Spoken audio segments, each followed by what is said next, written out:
Hemshech Hayim Beis, Volume 1. We're up to chapter 178 on page 363. We're in the middle of the discourse Akev, actually coming to the end of it.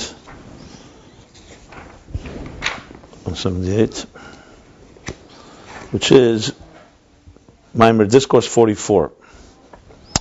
Akev Tofrei Shayin Gimel.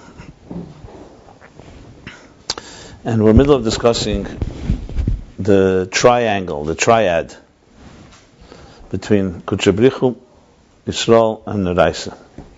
God, souls, and Torah. And this is all in the context of understanding two dimensions in Torah, which is like the two elements of the interface that we learned earlier, the two dimensions in Ak, Pnimius Ak, Chetzenius Ak. One is the klal of Torah, the all-encompassing vision of Torah, that represents more being the God's Torah, manifesting God's wisdom and will. And then there's the Torah as it relates to us, existence, to a human being. So as he said, Mi'ikara, when a person begins, Ki Ovid Inish Adaitiv de Nafshe Ovid. And this is how the Torah affects us. We spoke about Dovid HaMelech, Zmiras Hayalichu Kecha, Li. That it was about how it impacted him. And that was why he was punished, because there's the other dimension of Torah, Shashuim Lefanov. Etzlei Omen. Etzlei. So we have the two dimensions of Torah, and we spoke about it first from a divine perspective, that there's a divine, how it's a divine delight, and then how it relates to existence, and then we spoke about it in the Veda, how we learn Torah. We begin by learning how it affects and helps us, and we climb the ladder to come to appreciate that it's God's expression. So we're having pleasure, as he said, the Eved that has pleasure in God's pleasure. Not in what we benefit from it, but what God is getting from it. Or what the Torah is getting from it. As he spoke, that there's the Torah, limit that Torah, in other words, how Torah impacts us. And then there's the study of Torah for the sake of bringing Lishma, L'Shem HaTorah, to bring Elokus, draw down godliness like David did. Was Mekasher, he bound Kudsha B'richu with Torah. Okay, so that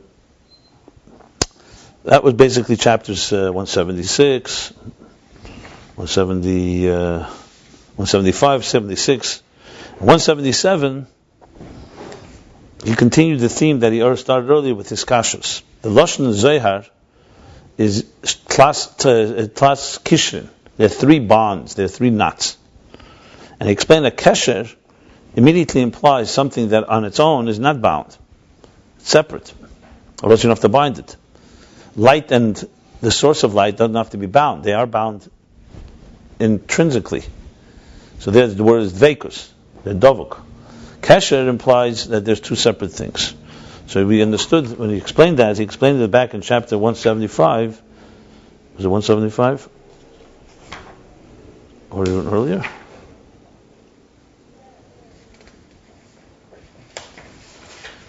Where was it? No, it was a little later. Sorry. Yeah, it was already in Akev, I believe.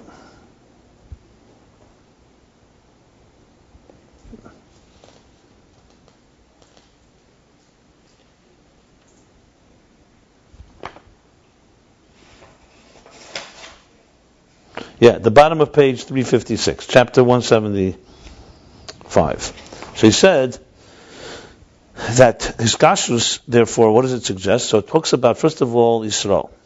Souls, the way they come down to earth, they don't come down retaining in a revealed way their connection above. It gets concealed. It gets concealed in the body and the animal soul.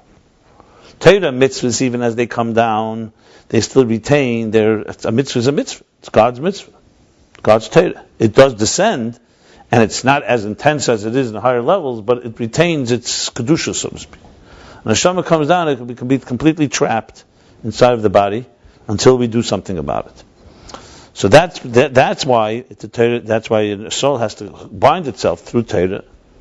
The Torah lifts it back up and reveals its real connection that became concealed down on earth.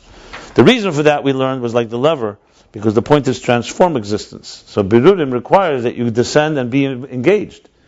You can't do it from the top of a mountain. You have to be involved. So therefore, a soul, that's the hiskashus of a neshama. So that's why it's called kishin, because the soul on its own can feel separate, is detached, so to speak. So you're reconnecting it. That's the hiskashus. That's souls and through Torah, and that's how the souls connect through Torah to the Eibishter. That's how they reconnect, so to speak. Torah also has this element of kesher on a different level. Torah is chokhmah. It's manifest in wisdom. Chokhmah is not this, is detached to some extent from God's will. As he said, God is chakim v'lei b'chokhmah yediyah.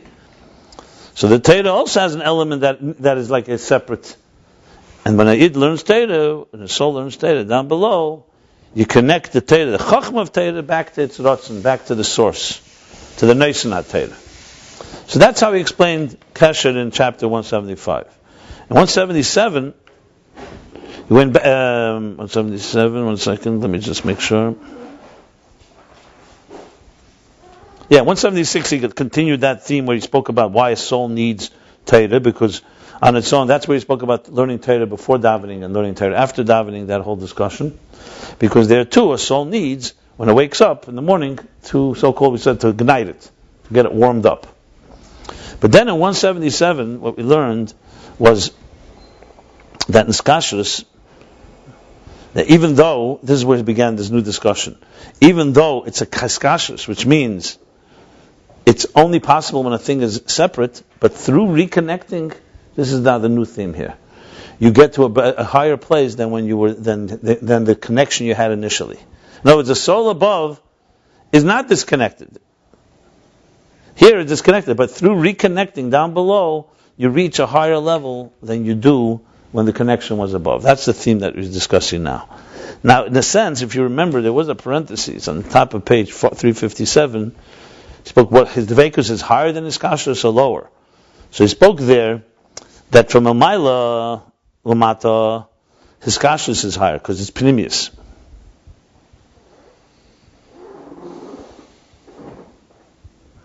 And dveikus is makif. There's no effort, there's no internalization. But from the perspective from below, meaning, technically speaking, dveikus is higher because the unity is a deeper unity. So I guess this has a little connection here too, because we're going to be talking, once a soul below reconnects, it has a much more pneumistic connection, where above, it's much more natural, so to speak. It doesn't require any effort. But we didn't get there yet. So now he began a long discussion. To understand this, Yuvan, this discussions, he began the discussion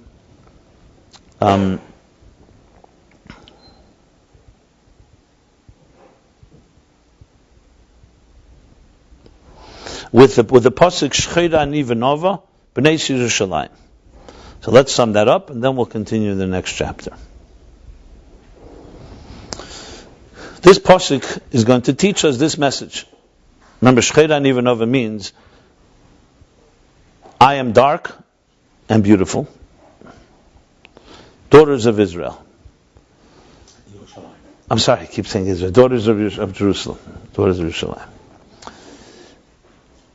Briefly, the pasuk, the way that the Rebbe Rashab is explaining, which is really based on the Alter Rebbe's Maimorim, is that the one who's speaking here, the soul, as it descends into the body, into this world, is speaking to the source of the soul, into B'nai Yerushalayim. So Shcheira Ani, the Ani is speaking, is the neshama that's Melubeshes Beguf, is speaking to B'nai Yerushalayim, the way the neshama is rooted in Malchus. Saying that I am dark, but beautiful. That's what's going to be the expression. Okay, so explains first what is B'nai Yerushalayim. So B'nai Yerushalayim, he says, goes on the soul, the way it's rooted in Atzilus. We say neshama shenasata b'taherihi. That's Atzilus. More specifically, Pnimius HaKelim. Because remember, we're talking already a soul that has an identity. So we're not just talking as it's purely light or energy. It's already manifesting as an identity.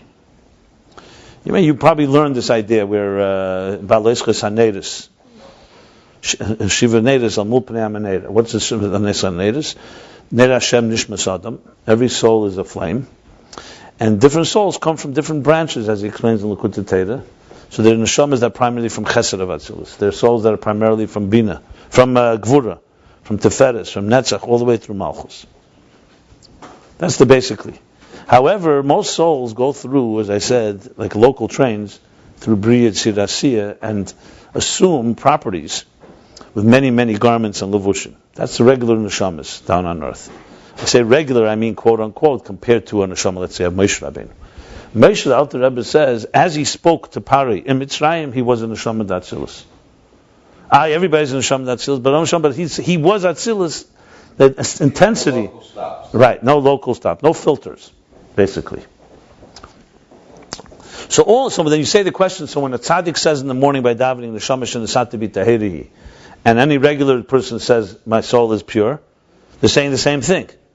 The truth is, because everyone's rooted in essentially in Atzilus, but the difference is, Ata barasa, ata yitzat, ata nefachtas. She'll say, what does a tzaddik do? By him is also ata barasa. So you have to say, of course it goes through those levels, but there's an expression called bederech maiver. Express train also goes through local stations, it just passes them. So you can't say, it's not just skips them completely. However, it doesn't assume their properties. That's what it is. It doesn't stop and absorb and develop that whole attitude. And there's a reason for that. And there's a reason, because Neshama Atzilus of a tzaddik has to remain here a bright light. It has to be a source of inspiration and leadership. So there's a reason for that. Which has osakson. For example, in Tanya, he'll say clearly, that's not the kavanah, was not to send down souls of tzaddikim. It was to send down souls of Beinoni. Because the purpose of existence is not a neshama that bypasses all the filters and therefore doesn't have those challenges. It's someone who immerses in all those challenges, and like he said, the lever, like the crowbar, and goes in there and manifests in this world and has to struggle and elevate existence. So the purpose of existence is not the tzaddik, it's the regular soul, so to speak. But the tzaddik's purpose is to help elevate, inspire, role model, direct. It's like Torah. The role of a tzaddik is more like he's giving the directives. He's helping a generation understand its role. Are there neshamas of Bria and Yitzira, or just Yitzira? No. There are. Yeah, no, there are. There are neshamas that can be rooted. Great people are like from Bria. Or Yeah, and they bypass Yitzira. Yeah. You hear about that? You do. Bria. Wow. Right. He's right. Exactly. Wow. The others are Merkava. Yeah. The Shvat. Tanoim sometimes Merayim could be Yitzira. There's different levels. Wow. Sometimes the Arizal. They talk about the Arizal, not necessarily Atzilus. They talk sometimes the Arizal. Well, not necessarily the Neshama Arizal could be higher, but his Asaga, they said, was not Atzilus. Like for example, a Navi sees in Bria, but he doesn't have sees in Atzilus. The Asaga, that's why Chacham Adif Menavi. Because the wisdom of the Arizal, we call him more of a Chacham. We don't call Arizal a Navi. Even though I'm sure he had Ruach HaKodesh and all that, but a prophet is a lower level, but he sees it. Sometimes you could have comprehension of a higher level, but not see it. I mean, there's a lot of levels here. Remember, we learned about Eliyahu. There's Man and there's Ban, and there's Ban of Ma. The bottom line is that I mentioned the example a few days ago about the cave. We need many different individuals and their strengths to refine this world. Just like in any business, you need to have the conceiver, you need the implementer, you need the people who do the work. You need like Yisachar and Zvulun. So it's not a surprise. This is different roles that different souls play in the scheme of things to make it happen. But Moshe Rabbeinu is including everything. Adam Arishan is really the biggest includer of everything, because he's like Adam Arishan is as Ak. Moshe is Neshama Vatzil is Ma, Neshama of Ma. He's the purest example of of a soul that is in its purest form of Atzilus. In that sense, that's why he's not Aaron. His role was not what Aaron did. Aaron did other things. Moshe didn't do everything. But he's the Rebbe. He's the source for everything. Okay, but then what's the role of Aaron HaKohen Gadol? He has a different role. I mean, it's not... That's about the source. There's another thing. The Neshama Klal is that everything travels through him. Yeah, fine. But the bottom line is, till Miriam and Aaron didn't pass away, because them was the Onan and the Mayim. And then Moshe replaced that. It was in the schus of Moshe. This doesn't take away. This is different roles. The Mashiach will come. There'll still be a Kohen Gadol in the Beis Hamikdash doing his job. Bottom line is many jobs. There's functions. Let's just go back here. 1 second. So now we're talking Neshamas, all Neshamas of Atzilus. Now, that's called, why is it called Bnei Yerushalayim? She explains it two ways, because Yerushalayim is Malchus. So in Malchus, that's where the primary Kalim are. And that's when the Neshama begins to assume its true property of being a soul, a distinct soul that's ready to descend into earth. So think of it like he said the example of gestation, or pregnancy. Before pregnancy, a soul, let's talk about a body first. Before pregnancy, there's also the identity of a person, but it's so vague and abstract. Once a seed is fertilized, once an egg is fertilized and becomes a growing fetus, right? So that state of pregnancy is beginning to shape. What is it in spiritual levels, that pregnancy? Same thing with neshamas. Neshamas are rooted in very high places. When neshamas begin to ready to descend below, God's chosen soul, your soul, my soul, to go down, what's the process? So he doesn't go through specifics, but I'm just elaborating. The process is, that neshama, let's say it comes from chesed of Atzilus. That neshama now is going to be impregnated, so to speak. I mean, we don't mean in a physical way, we mean that it goes through Zah, and Zah is Mashpia in Malchus. And then the soul will spend time in Malchus developing its first stages of being able to adapt to a world in which it's going to come down to. As a matter of fact, in some places it says that the 9 months of pregnancy correspond to the 9 spheres of Atzilus, of Malchus. And then birth is when it emerges. So the 9 spheres is the 9 months. What's happening? So the physical body, in the mother's body, in the womb, the body is developing, being fed and nurtured and being developed into becoming a body that's going to come out into this world and be able to live on a physiological level. What's happening spiritually? In Malchus, it's learning the trade of having to deal with a world that's very far from Elokus. So Malchus is still Elokus. Malchus is the mother's womb. It's still within, Uber Chimay. So it's still within the mother. In this case, it's still the Malchus of Atzilus, but it's already being prepared to become a separate entity. So Malchus is where Malchus itself is an interface between still Atzilus, but it's the lowest level of Atzilus. Malchus will become Kesser Biyah. Same thing, Malchus will produce a child, a soul, which will now enter into Bri Yitzir Asiyah. Now, obviously, you have to think there not in terms of 9 months as in time, it's 9 levels of work, conceptual levels. So, the first 9 until Malchus. Yeah, the Pashtus. First one. Oh. That's what it says in the... And a 7 month skips... I guess the case talks about it several places. So to Malchus? From Shmini I don't Atzilus know, but Moshe Rabbeinu was a 7 month child. Eliyahu was a 12 month child or something like that. Okay, anyway, so I'm just summing up chapter 177. So he says like this. I'm explaining the line we learned. The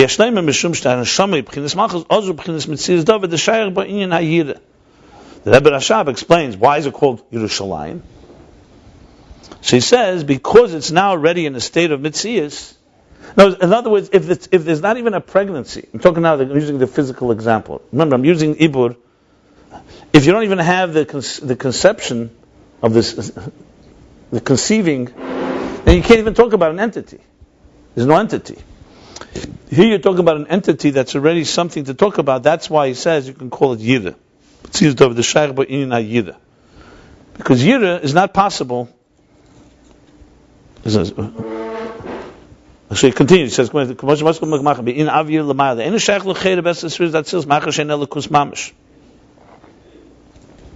"So if everything is all absorbed in the divine, how do you talk about Av and Yira?"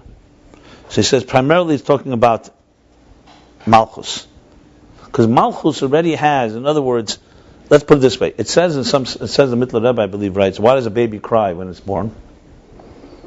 So they say it's because to grab, to get its first gasp of oxygen. And now I think the Mittler Rebbe says because the baby's seeing the world it's leaving and the world it's going into. So it cries. Leaving? Yeah. It's leaving a very pure world. It's like the last door, the door closes. It's opening a door to a world. It looks over this world and it's Achim Vei. Why would I want to be here? Al Kochachat Tachai. It sees what's coming. The 9 months prepared it. You know, that's mashbiya neiseti tzadik balti rasha. We learn mashbiyin from the word masbiya. It says it's fed, nurtured, etc. Right, learning kol hatera kula. Exactly. What's happening in the 9 months is, besides the physiological development of a soul, of a body slowly developing to becoming a full body and ready to be born. So you can imagine, even a newborn child is so pure. Imagine what it's like in pregnancy, even pure. So same thing psychologically, emotionally, and spiritually, the child is also being prepared. And it's being infused, you could say downloaded into it, the tools it will need to deal with the struggles of this world. Yeah, even you. Okay. Now, here's the story. So there's an interesting parallel here. Within the mother's womb, the child is closer to what it looks like outside of the womb, especially in the later stages. If you talk about what this soul is like before it even enters even into the first cell that's split at the moment of conception, we can't even talk about it, because it's like a soul that hasn't yet touched the physicality. So there's some magic that happens, some miracle that happens when God says, husband and wife come together, one flesh, in a sanctified way. God says, if it's done right, I will be the third partner, and I'll put a soul there too. And this is something that still mystifies everybody, what exactly happens. You know, something happens at that moment, and we know it's 3 things happening. It's a seed, an egg, a seed, male and female, and then there's a third partner, soul. So we're not getting into now that moment of where it all meets. But once that meets, there's some meeting point, even if it's just minuscule, you know, because it's like even the follicle of a hair at that point, and it's so small. But that begins where everything starts developing. The seed has now been planted. So now it begins to develop. So now it's beginning to get a mitzias. Why did God make it this way? He could have just said, pop, Adam and Chava, they just came 20 years old, they were adults. We'd be much more efficient. Imagine, no tzar gidul banim. We didn't have to worry about bringing up our children. No chinuch expenses. You know, no concerns with where's your child, are they crossing the street alone, etc., God forbid, you know. It would have been a lot simpler. However, it would not be with any avodah. It wouldn't be with any, it would be like magic. Pop, people are born. The whole idea of Shtei Shtalshus we've been learning again and again is that there's an interface. God wants us to integrate it within us. If He just came at 20 years old, you have Kol HaTorah Kula inside of you. No, there's a process of education. You have to learn everything from scratch, aleph beis, then words, and so on. You learned the whole Torah inside your mother's womb. That gave you power. But consciously, you have to go through the process because you have to own it. If you want to dirbe tachtenim, it has to be internalized. There's only one way, and that is through our work, step by step by step. That's why Matan Torah wasn't given at the beginning of creation. Same thing. You had to go through a chinuch, a preparation, that people would have earned it on their own. And it wasn't easy. First there were 10 generations that were machisin, it was very difficult, till Avram came. So everything is a process. Mashiach, of course God could send Mashiach, but He wants us to be partners in it, and He wants, more importantly, to be owned by us. What's the kunz if God just sends a gili Mamayla lamata? From time to time we want that and need that to get us inspired, but the point is that it has to be yours, or else the whole point of creation is lost. So there's a process, everything is a process. So there's also a process within pregnancy, and there's a process in Atzilus, how Neshama ends up gestating in Malchus, and there you could say Yira and Ava. It's still Atzilus, but now it's Atzilus, it's like the fetus inside Atzilus. Verstehst? So Atzilus itself, you can't say Aviyir. He says in Esses readers themselves, we say Aviyir is only Moti v'loi Moti. It's more like 2 Tnuas. But in Malchus, you can actually say, with the main Kalim are there, you could say there's an union of Rotzei. Why? Because the child that's in the mother's womb can already be yearning to be to the place it was before it entered into this state. Verstehst? So in Malchus, you already have a state where you can say Ava v'Yira, or it says Yira. That's why it's called Yerushalayim. B'nai Yerushalayim. The daughters of Yerushalayim, which means the souls of Malchus, basically. So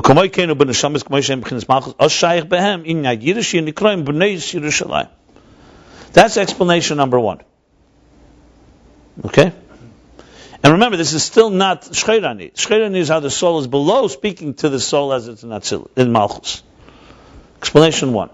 Gam Yeshleimer. I'm not reading everything, I'm just going over the chapter a little more in depth. Everybody with me? Yeah, I'm just I'm just summing up because we read it relatively quickly and it was just a little dense, but no, it's not that complicated, by the way. When we read it inside, it sounded complicated. It's not as complicated as you think. See, so far, so good, right? Okay. Gam Yeshleimer. Then comes the second Yeshleimer. Could also say that Kavanah al Neshama is the ban. That the Kavanah of Bnei Shalayim is now he's introducing a new expression. Neshamas of ban. This is not a contradiction. He's giving two explanations of Bnei Shalayim. This is common as we've been learning in Ayin Beis. He often takes something and explains. It could be on this level, it could be that. Neshama is the ban. What's Neshamas of ban? So that I explained. I'll just say briefly. The Kiddush yes, Neshama is the ban, Neshama is the ban. There are two categories of souls. Classic Ma is Moshe. Classic Ban is usually Eliyahu. Even though he says it's Ban of Ma. So there's others that are real Ban. Who's the Neshama of real Ban? That's not Ban of Ma. I don't remember right now. Chanoich. He also went up with his body. It says in places, not my guess. He's saying about him a very unbelievable thing, that he was from Olam HaDei. We say that about Bela Lipska too. I'm just kidding. He said that Moshe was humbled when he saw these neshamas. And that doesn't. By the way, neshama the ban, nachn shtap, Eliyahu is also a ganz fine soul. It's just different roles. They're souls that ikar avidasim. It says ikar avidasim, ikar b'nishmasam. What's the expression here? The evil was 12 months. Ikram hu b'chizem. Evdi Hashem b'nishmasam. Okay, so let's explain this. I explained it, but I want to just elaborate again. Just to remember, throughout Chassidus, you constantly find a similar theme. There are many roles to play. So there's no such thing as one level, that's it. And that's the superior level. Everything has its role to play. Remember, there's a purpose. God wants a structured existence, and He wants this structured existence that feels itself independent to reconnect. What we call Dira b'Tachteinim. Real Tachteinim, and wants it to be a home for the divine. And if you need any example, just look at yourself. We are on our own Avda Bevkeda Nichalei. We do what we want. We have our desires, we have our temptations, our taivas, our sense of self, self-indulgence, self-interest, self-pleasure, whatever it may be. Purpose of existence is to take yourself and you should harness it to becoming an expression of what you were sent for. You're on a mission. You have a mission that you should be an agent of the divine, not an agent of your own interests. Succinctly put. Clear? And I think we don't need any elaboration. We all know what self-interest is. Everybody knows. Adam Karavetzel Atzmei, Avas Atzmei. This unfortunately doesn't need any books to explain self-interest. Like the Baditchever said.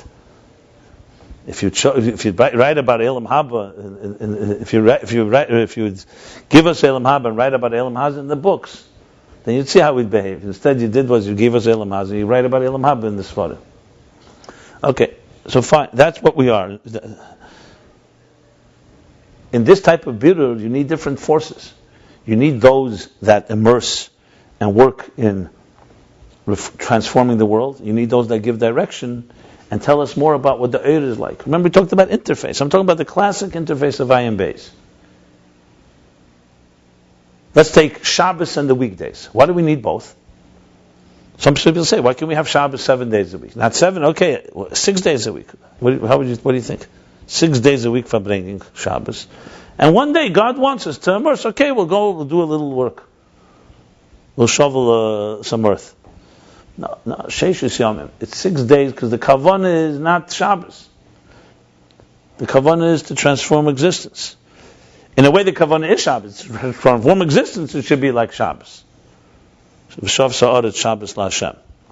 But that's what the primary work is. But we need 1 day a week to remind us, to somewhat have an oasis, to recharge our batteries, so we can then go back into Chayil and make Chayil Nal Taras HaKedesh. Right? The same. That's in Zman. the same thing in Mokim.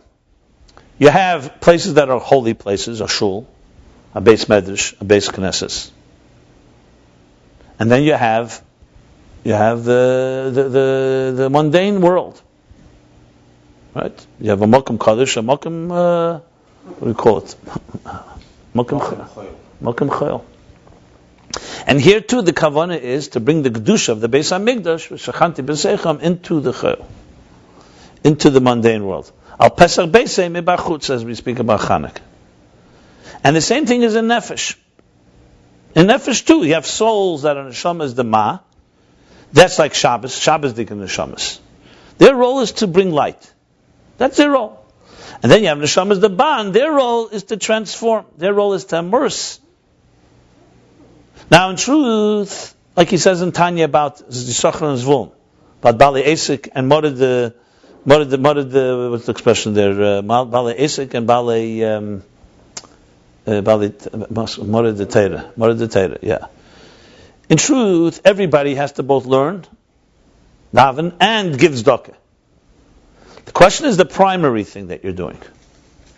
So Yisachar, the people who are involved, the scholars, or Shevet Levi, let's say, there's the of the L'Sharsei. Their main role is to serve God in the Beis HaMikdash. But that's not the whole thing. Most of the nation of Israel are working the fields. Our Zvulun are working in their own work.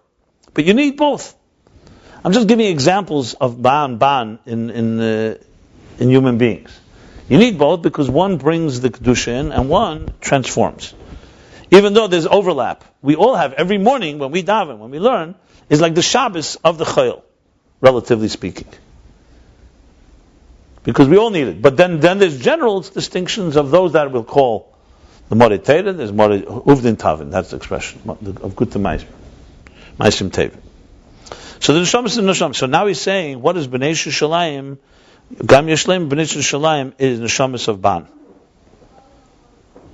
Why? Because there, Ikram, the Neshamas of Ma, Ikram Hum B'china Zah Datzilis. And that's Ayin Be'etzem.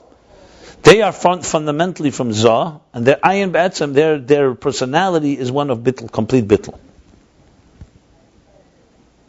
And when they descend below, they're not that manifest.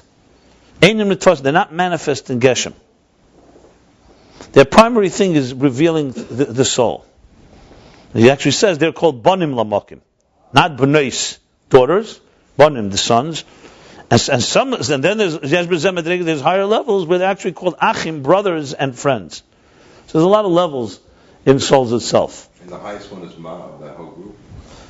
No, Ma in general is this. Ma in general are Banim Lamokim. And that itself, there's levels of Achim, Reim. Banim is still a child of, so it's like you could say a lower level, Zah. Ach would be like a brother, he's on the same level. Different levels of Elikus. Yeah. Neshama is the Ban, Hem Shem B'chinas Malchus, Hem B'chinas Yesh, K'ma Shem Be'ibur B'chinas Malchus, HaBitzel B'chinas Bitl HaYesh.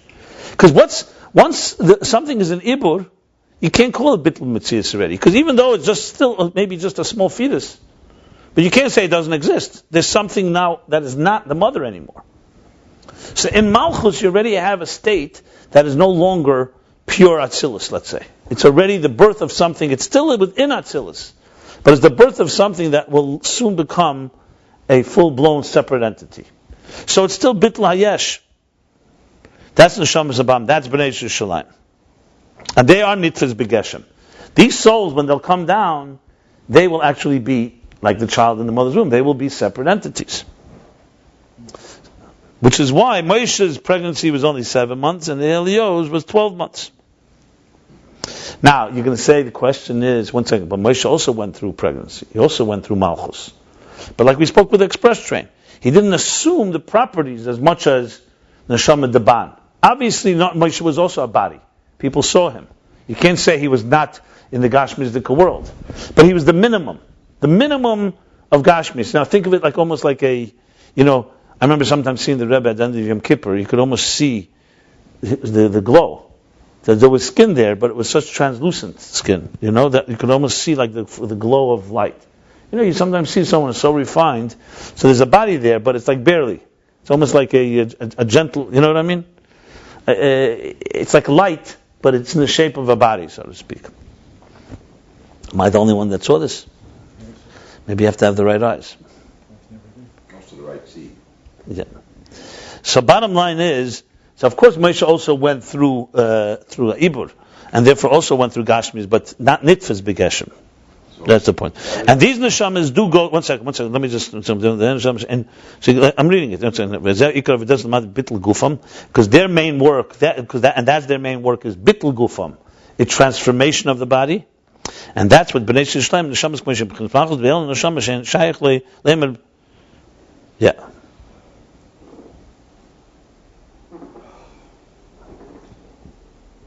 Okay. So this is Bnei Yisrael. What were you going to ask me? So like Eliyahu would be like the ultimate Baal Tshuva, and Moshe was like the ultimate tzaddik, that type of thing, because he went through everything. Like a Ban has to. I don't know if ultimate is the right word. Comparatively speaking, Moshe's role was bringing light, and Eliyahu's role was to transform matter. Fine, that's your words. I don't know. I wouldn't necessarily use those words here. It's an element of that, because even a person who's not about tshuva, tzaddik also, there's a tzaddik that has to transform the body, and one that doesn't. Baal tshuva implies going off leaving Yiddishkeit. Implies something that's a negative, leading to power. This is not a negative. This is just more manifest in material. Eliyahu was a tzaddik. It's two tzaddikim. Yeah, that's another dimension, right? Exactly. Yeah. Right. He says,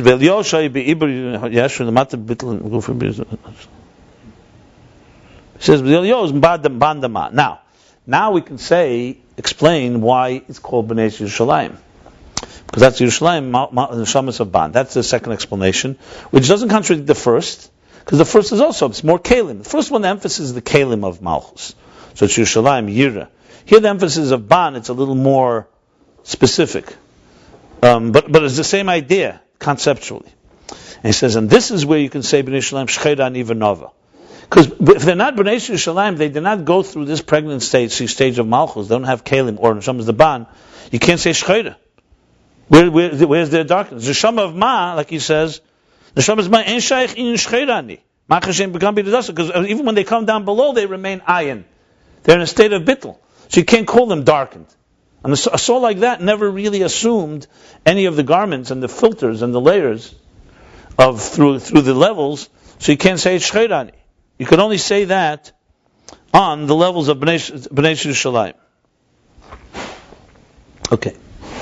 So now we have Bnei Yerushalayim, Shcheda Niva Nova, Bnei Yerushalayim. So the two interpretations.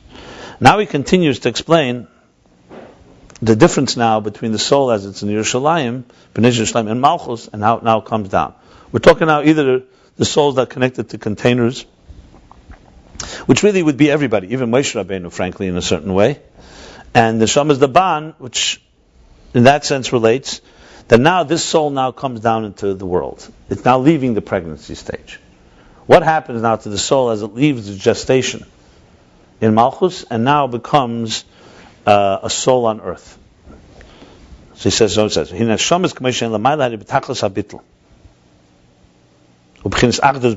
souls as they are above, we're talking even Ban, and even the Shamas as they are in Malchus, the Kalim, they're still Bnei Yerushalayim. They're in a revealed way, the daughters of Yerushalayim. They have begun to become an independent entity, which will later emerge. But they're still they're still within the womb of Atzilus. And that's Yerushalayim. Yerushalayim, Shleimus HaYira. They have complete awe. We explained how they can have awe because they're already a separate entity. But they're still within the waters of Atzilus. Like we'll soon see. They're still Alma Discassia. They're like fish in water. A child in its mother's womb is like a fish in water. However, it's a fish. Then there's going to come how it becomes outside, how it leaves and it comes onto land, so to speak. So here he says like this. Okay, Tachas here. And this is even superior to angels. Because Malachim, even though they have bittul, but Yosim Tohala, we said. You can say angels a negative thing. Of Kula Matat. That they actually lashed Matat. So the angels because they don't have their bittul is not ultimate. They're not total selfless. But Malchus liyoysa lekus mamash har yunikri Yerushalayim shebchin shleimus hayiru ava bittul.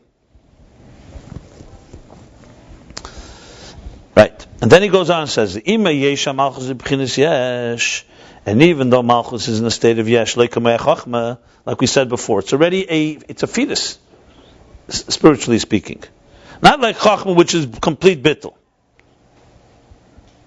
And that's why David was bar nafla. David was a what do we call him? It was not miscarried. That he would have been born stillborn. Why? Because his malchus doesn't have the total bittul, and you need bittul to be able to exist. Nevertheless, it's still complete bittul hayeshes legamri. So it's not the bittul like Chachma, which doesn't even have a fetus. There's nothing there. So David, had he not get the years that Adam gave him and the others gave him, he would have not been able to come out of the womb because he didn't have the proper bittul. It's already a shtikl yesh. It needs the energy from above. But on the other hand, it's still in a state of bittul because it's still inside the womb and still part of Atzilus in that sense.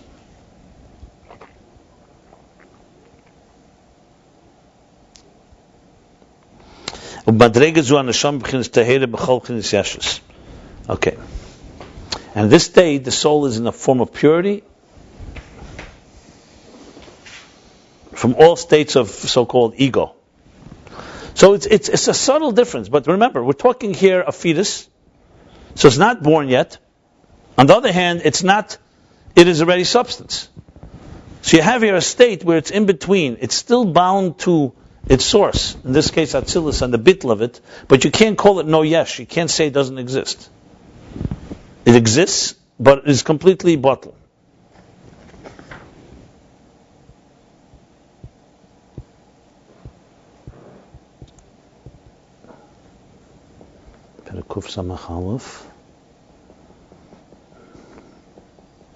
I'm wondering why only David was a bar nafla then. Everybody should be. The ones that didn't get the extra years, we don't hear about them. Now, why was he the only one that was a bar nafla? He was a bar nafla because tachlis habitl. And what does it serve to be a bar nafla? It serves to show that if you start disconnecting, the chiddush is like this. I'm finding the right words. To be like Moshe, to be Chachma, so you're completely bottle. But on the other hand, you're not a separate entity. So it's beautiful, but you're not. David represents already a separate entity, but because he's so pure, he can't really live on its own. Because a separate entity without a connection to God it doesn't have any, does not have any, what's the word I want, vitality.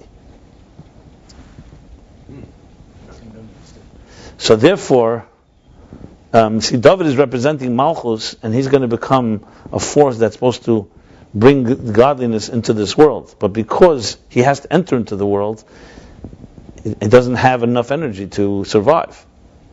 So if it's Chachma doesn't have a problem, because Chachma is not ever separating itself. Let's put it this way.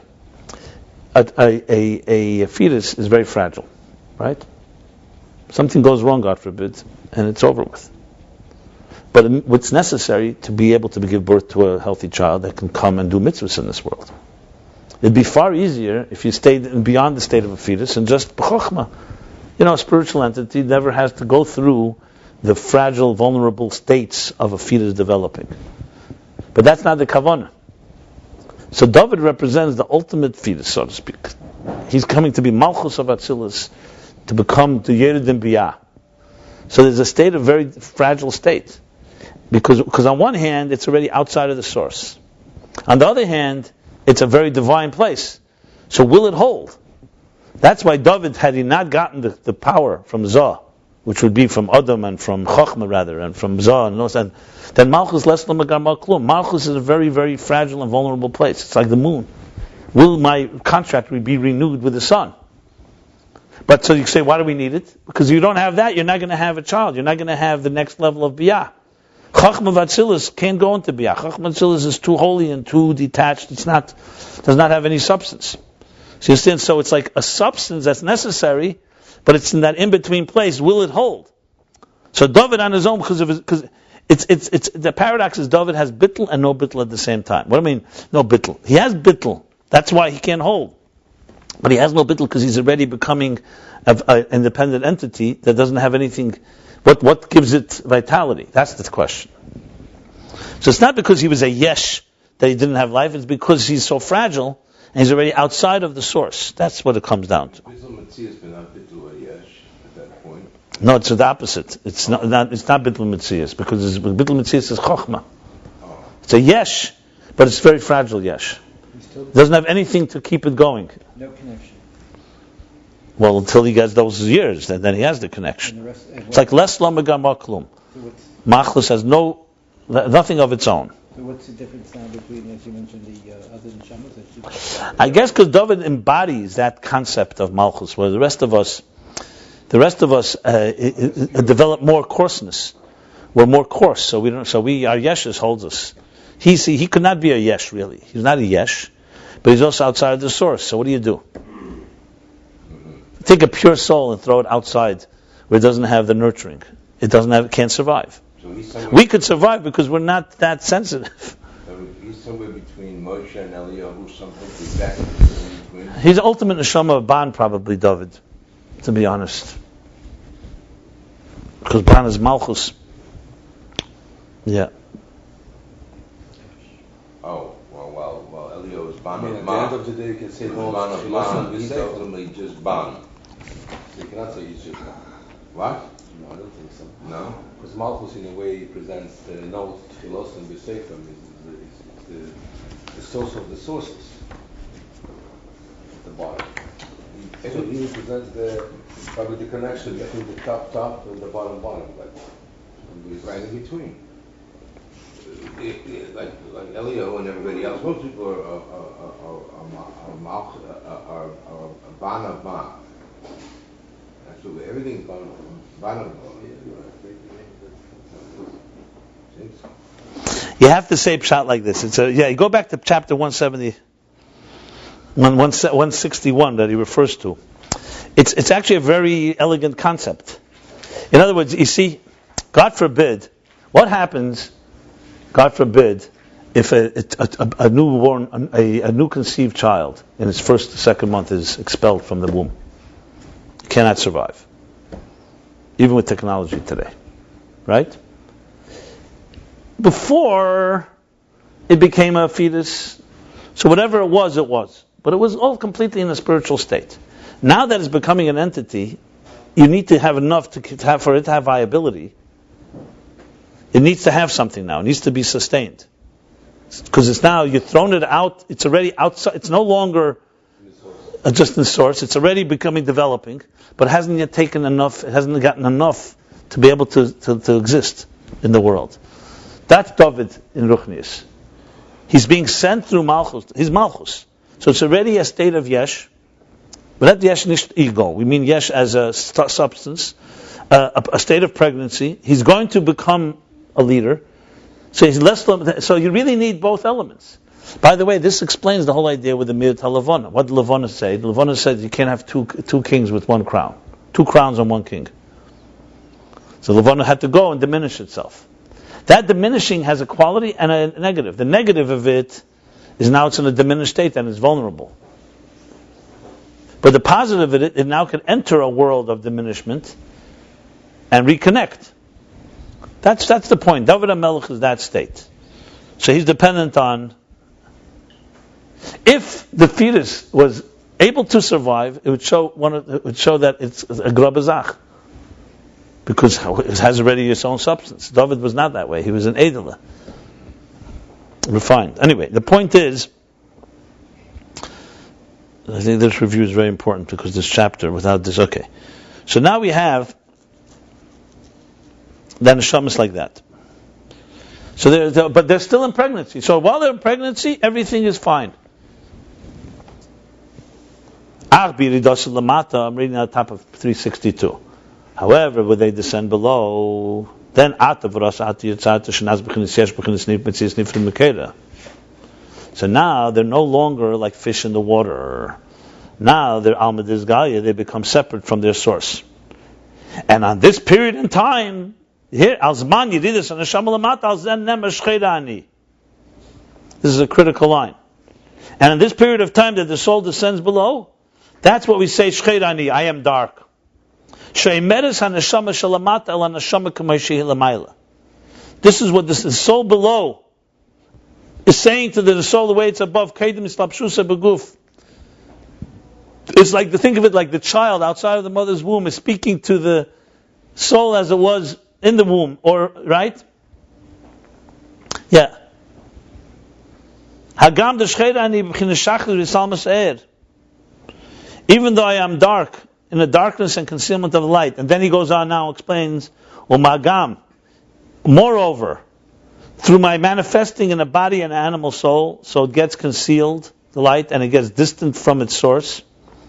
And then he goes, the rest of the chapter is explaining to the extent of the effort and exertion necessary to achieve Yira. This is what the soul is saying. So he doesn't feel it's the Hagam, by the way. He just starts. The whole thing is the Hagam. Then in this chapter, we're going to learn he feels it. So what is he saying? I'll just sum up what he says the rest of the chapter. So he says that the soul as it's now in a body, in this world, is speaking to the soul as it was in its womb. In Malchus, Bnei Yerushalayim, listen, Shcheirani, I'm dark, I'm concealed, and for me to reach Yerushalayim, Bnei Yerushalayim is very difficult. And he explains two reasons it's so difficult that we need the exertion. So I'll just sum up. One is because in order to achieve awe in this world, it's not just sufficient to have a contemplation like for Ava. Love, if you contemplate and you appreciate and you comprehend the divine, you can be attracted to it. I'm attracted to the spirituality of the divine, to its superiority, its beauty. Then there's a long parenthesis where he talks about, going back to what he spoke about in chapter 171, does the contemplation itself feel godliness, or the godliness comes afterwards? There's a whole parenthesis which we reviewed. And he spoke about it in the different options. That depending, is the seichel, is the comprehension dominant? Then the divine sense of the divine comes afterwards. Or if the sense of the divine, then it comes right away. And he said this is the difference if it's primis hasoga or chechenis, if it's an intimate type of comprehension, then you appreciate the divine right away. If it's more superficial, it will come afterwards. Then he spoke to the difference between a subtle type of comprehension, even if it's superficial, but it's subtle.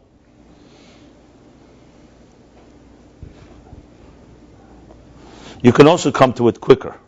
The bottom line is, all this is how one achieves love. The difference is also whether you're talking about godliness is good, or is it good for me?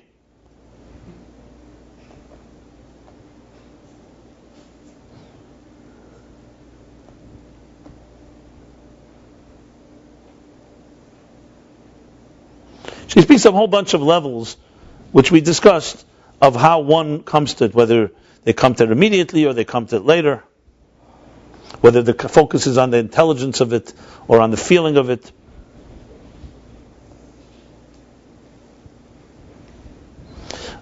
But when it comes to awe, the soul is saying that's much more difficult, because awe you need to also have more. You need also some form of some recognition. What's that? Familiarity, you can say, yeah. So we're not talking about, he says here, in a complete, like seeing it, but you need to have, to be in awe, you must relate to it more. By Ava, you can have yesh misha'ayiv. You can be me, and I am attracted to something. By Yira, even though there's a state of also yesh, me, once someone has awe, but general Yira is far more bittul. Because it's awe. So and that requires more, and that's why it's so difficult. That's why it's so difficult to reach this recognition, this state of familiarity, this state of relating to the divine. And the second reason it needs a gear, because you have to refine the coarseness of this world, the chumri. And that's what makes it so difficult. So now let's continue chapter 178.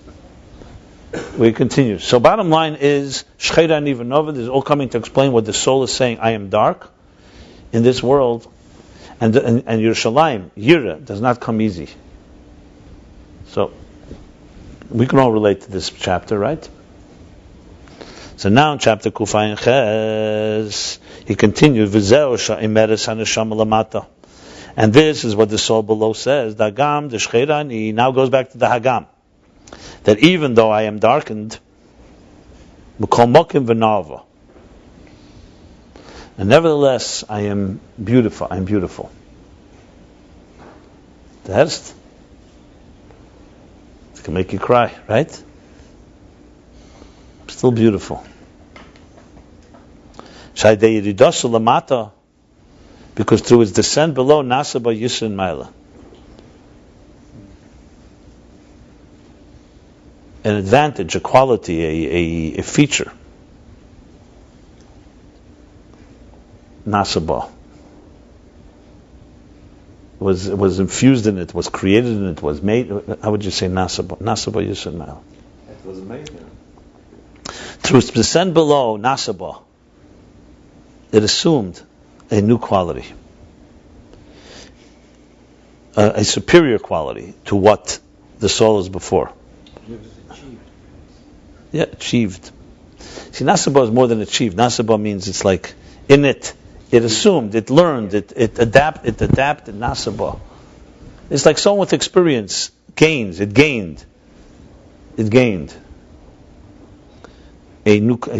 superior quality. Yeah, that's it. It gained a superior quality. Because through the soul becoming a separate entity on its own,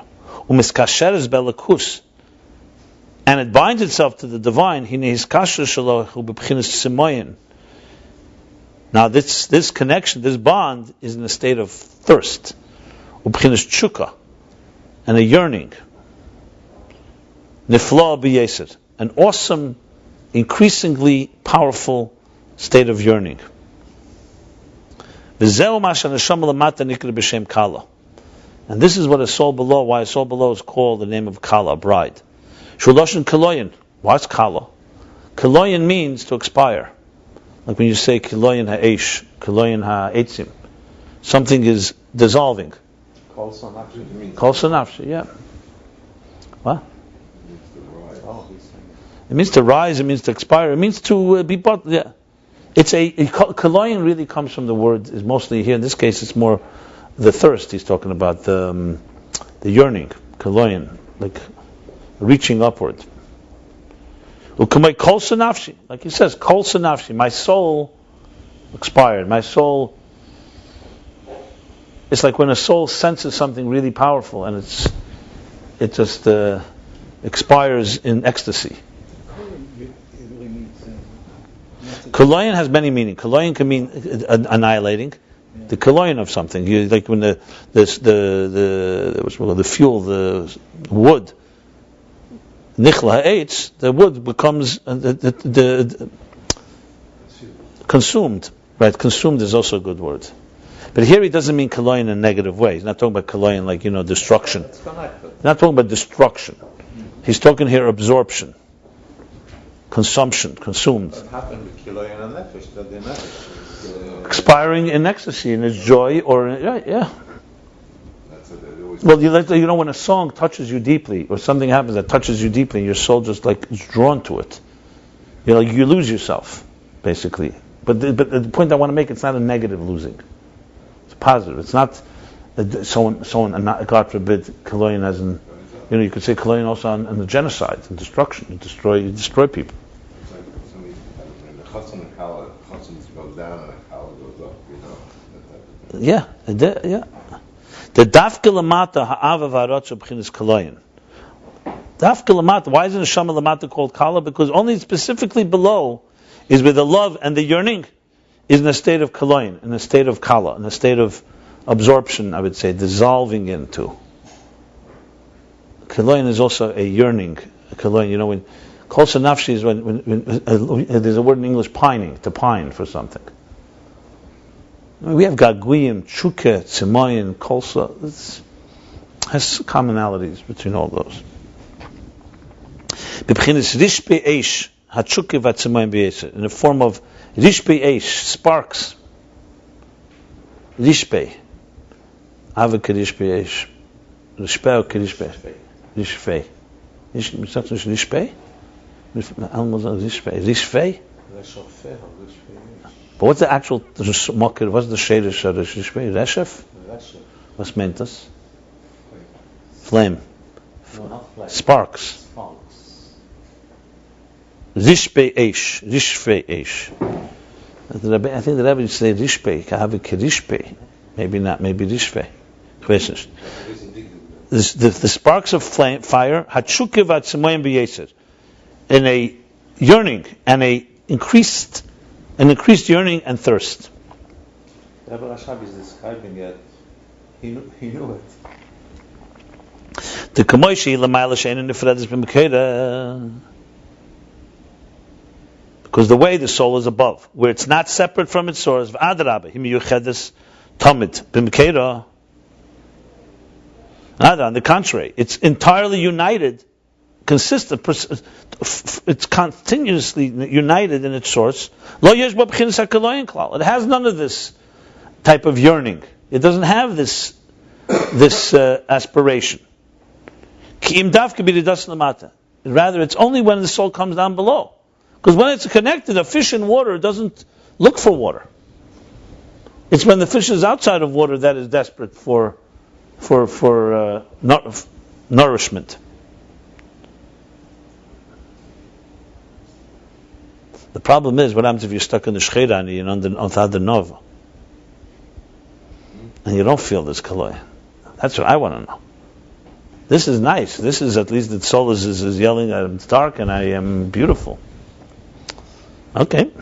This is on a higher level. Yeah. No, you get a chukka for the wrong thing. You have chukka. I need to talk to Abba Avram. What happens if Shcheira under Venova?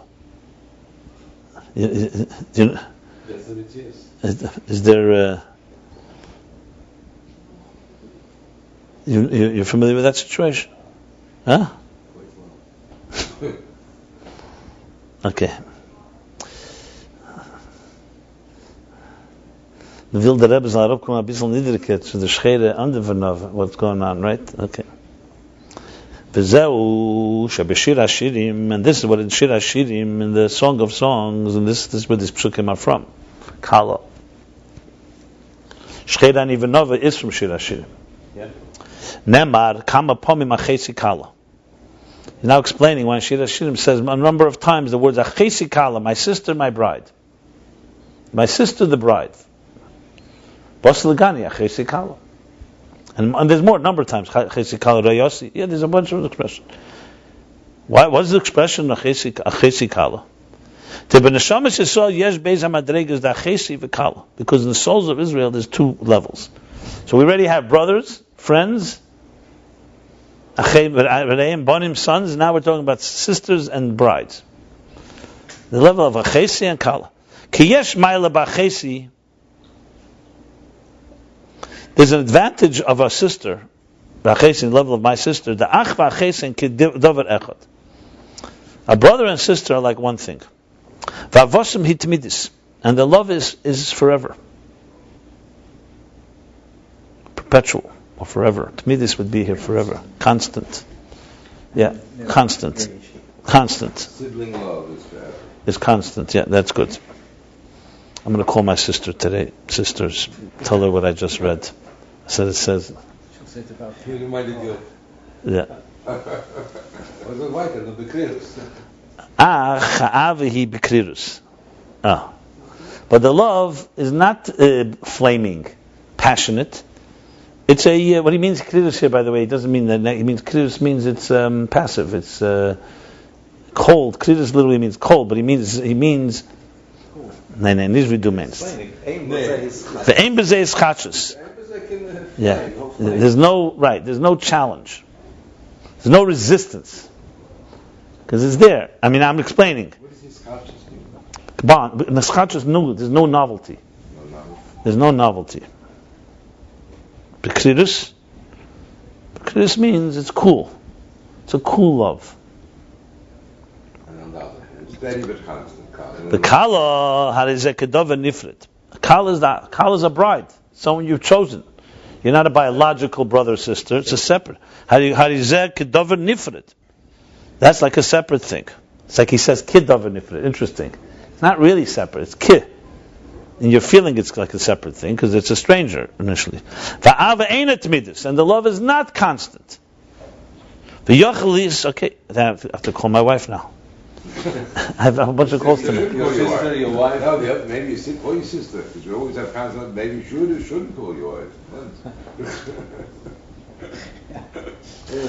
Va'ava ain't midis, and it's not constant. The yochel is hefsek chas v'shalom, and there can be a break, God forbid. What is not good? A break or a hefsek also means a stop. Interruption. God forbid. U'kamay bezman ha'golos shenadunu b'shluchin v'gerishin. Ooh, fits the 3 weeks, 9 days. Like as man ha'golos, we were judged, we were punished basically. Nadunu, they were nadun is the verdict. We were what do we call it? Verdictized. How do you say when you were sentenced? Naduna, they were sentenced b'shluchin v'gerishin, to be sent away and to be divorced. Let's go. It's an expression from Gemara, Mamashur, right? It sounds like an expression from the Gemara. Shiluchin, I think, no? Shiluchin. B'shiluchin v'gerishin. B'shiluchin v'gerishin. Sent away. You're sentenced to be sent away and to be banished. Wow. Shenaduna b'shiluchin v'gerishin. Does it loshen in Chazal wegen Beis Chud Beis HaMikdash, or could be even Golus? Yeah. Kids, it's understood. I hear it was a mile. Achiyash b'zamayla, nevertheless, however, in this, the kala, there's an advantage. Ha'ava hi berish be'esh. This love is like sparks, fireworks. Fireworks is a good word. What's your marriage like? Fireworks. Lebedik and Freilich. You have to call your wife. And don't bother calling your sister. Berish be'esh. Zeu b'izgalus pnimis hanefesh yeser. And this is in a state of inner revealed state of the soul, increasingly yeser, a more revealed inner state of the soul, and it reaches higher in a higher place. It's not Kirill's. That's for sure. And through this is a chadash, and through this you draw down a new energy. Interesting, because the love of your brothers and siblings, love, there's no chiddush in it, so you don't draw down anything new. Here, because it's separate, or seems separate, and it requires this, and it's there could be, God forbid, the opposite, a negative, a separation. You can't divorce your brother and sister. You can't separate from them. So because of that, it inspires and awakens In other words. a flaming passion. Now, he speaks on several levels. First of all, it's more Zgalas Pnimis HaNefesh Yosef. Your soul is more revealed, it's more intimate in your soul because it's coming from a deeper inner place. It reaches a higher place, and the third thing, it draws down something new, a novelty, something that wasn't there before. So Moshe didn't have any of these things. He was always like up there. He didn't get any. That's exactly what I told you. Tanya says the battle is the kavanah. God wants the battle. Matamim. He wants the battle. Yeah. That's why he had. What did the Tzemach Tzedek? What did the Tzemach Tzedek? What did the Tzemach Tzedek say to the man? He came to Rebbe. What can I do? I don't want to learn. And Tzemach Tzedek said, "What could I do? I do want to learn." He said, I'm jealous. Yeah, I'm jealous of you. He said, because I do want. I have no struggle. You know. You hear? The bederach klal b'chinas hachesi u'b'chinas yichud chetzeni dava. He's bringing it back to the ovis. In general, the level of my sister, is the level of an outer unity of Abba ve'ima, Chachma Bina. The Kala b'chinas yichud primi dava. And Kala is a level of inner unity of Abba and Imma Kamesha Kasma, like it says elsewhere. So this would connect it to what we learned about the Av as being Yichud Chitzeni of Abba ve'Imma, and the Matan Torah, which was Chosn Kala. Now Yom Chasan Nosei would be Yichud Pnimi, and that brings the Er Chodesh. If you remember all the way back, yeah, that's very good. That fits very well. Here, all the way here, chapter 134 talks about the two types of Yechudim. Yichud Chidush Yishenus and Chidush Mamish. Yeah, that was good.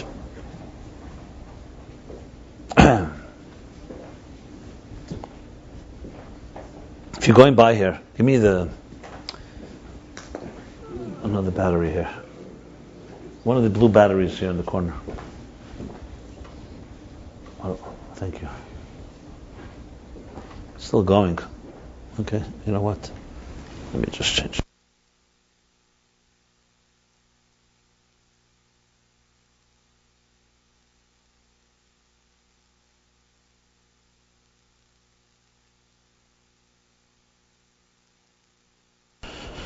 Okay, let me see. We'll see where we're going here. So we have the two Yechudim. Fine.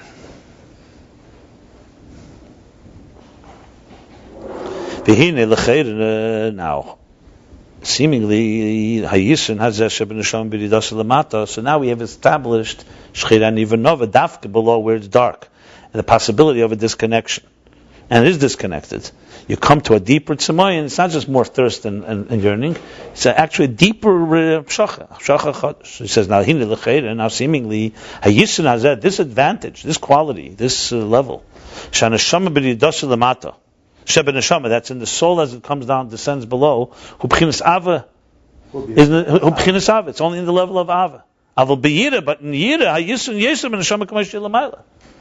So this level is not in Yerushalayim, Yerushalayim. In Ava, you come to a deeper love below. But in Yira, seemingly there's a greater advantage the way it is above. V'hainu kanal, as we spoke earlier, Sha'yira ikre b'chinas kakoros hamahus. Like we spoke earlier, that Yira requires more effort. Because Yira is a state of hakaros hamahus, a recognition, a familiarity of the personality of the thing you're in awe of. Ubchinazu b'akshama. And this level is. I'm sorry. This level is in the soul above the mazlayo chazi, because your mazel sees, your mazel senses. Your mazel means the sheirish neshama. The soul senses it. This actually the expression is used by Daniel, where they came and they stood there and they suddenly started to shudder. Why? So it said, I don't see anything, but my mazel sees. So he's using this now here, that Yira is far more above, because that's where there's Hakara. Omnam Yeshlema, so that would be seemingly, L'cheira. So Omnam, however, Yeshlema, we can say that Kasher Aidei, that when through effort and exertion, Ba'al B'chinas Yira, he comes to a state of awe, Yesh B'zeh Ken Yisin Lamata, there's also in this advantage, not just in Av, in love, but also in Yira, below, Shabitlu B'chinas Hanochas Atzmuseh. The bittul is by putting yourself completely aside. And this is increasingly more by the soul as it's a separate entity. Like it's similar to what is explained elsewhere. The expression Einaid means there's nothing else. And Kula Kamei means everything is nothing compared to you. That bittul is b'chinas eir hu b'chinas kala. Eir, light and energy is in a state of kala. It's nothing. It's completely nullified in the presence of its source. Va'bitl the Einaid, the sense of there's nothing but God, hu b'chinas yesh dafke, is much more sense than a yesh. This needs explanation. Because you see, Eir is a natural. Like we spoke before about brother and sister. Eir is naturally nullified in the presence of it. It's like in the way of Kridus in a way. It doesn't need any effort. It's naturally subjugated to its source. It's something as a yesh b'fnei atzmei can tell you more about the divine, because Einaid, there's nothing but God. Eir can tell you, I'm naturally bound to God, and therefore I'm nothing. But you can't say there's nothing but God, because outside of Eir could say, I'm nothing, but I don't know outside of me. Maybe there are things that are something. But when a yesh is batel, it says no, there's nothing but God.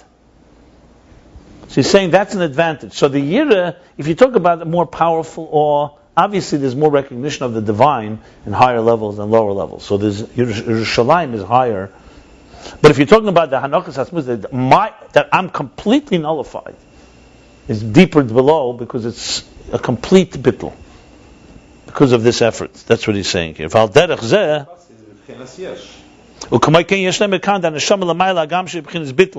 you can say here. The soul above, even though it's in a state of bittul. Subjugated. Its primary subjugation is in the form of nullification. Nothing compared to the source. And it's descent, but it's in the descent, the souls descend below. Where it becomes an entity. The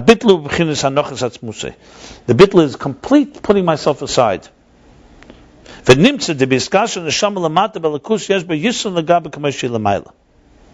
So we find that the connection of the soul below to godliness, to the divine, has in it a quality compared to the way the soul is above before it descends. Even though there above, it's in a state of unity, here it's in a state of separation, but the separate thing that connects has a quality over a thing that was originally connected. That's what he's saying. We'll stop here because now he's going now into Neshamis L'Gabe Torah. So it has both miles. So it's a new. It has a mile of a kala and a sister or brother. Not really. It doesn't have the mile of Achesi really here. But you said Achesi Kala. So he didn't explain that, but it means that probably there's two things. That has that. Well, how does it have the first one? How does it have Achesi? It's separate. It doesn't have that. He didn't talk about it. He could explain it in some ways, but he didn't discuss it. Let's stop here. So we did a review of chapter 177 in detail, and the first half of 178, page 363.